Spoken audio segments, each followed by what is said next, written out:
Iran যুদ্ধের প্রভাবে বিশ্বজুড়ে খাদ্য সংকটের আশঙ্কা বাড়ছে।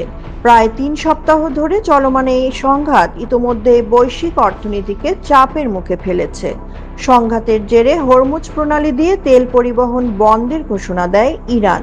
বিশ্বের প্রায় 20% তেল এই পথ দিয়ে পরিবহন হওয়ায় আন্তর্জাতিক বাজারে তেলের দাম $100 ছাড়িয়ে যায়।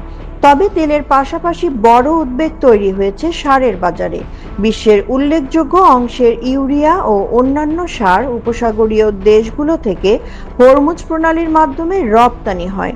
এই পথ বন্ধ থাকায় সরবরাহে বিঘ্ন দেখা দিয়েছে।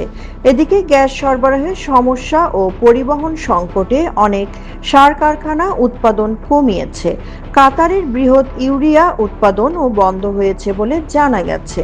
ভারত ও ব্রাজিলের মতো কৃষি নির্ভর দেশগুলো ইতোমধ্যে চাপে পড়েছে।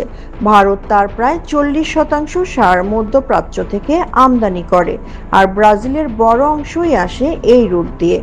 বিশ্লেষকদের মতে সারের ঘাটতি দীর্ঘস্থায়ী হলে বিশ্বজুড়ে কৃষি উৎপাদন কমে যেতে পারে। এতে চাল, গম, ভুট্টা ও সয়াবিনের মতো প্রধান খাদ্যশস্যের সরবরাহ কমে গিয়ে দাম বাড়ার আশঙ্কা রয়েছে।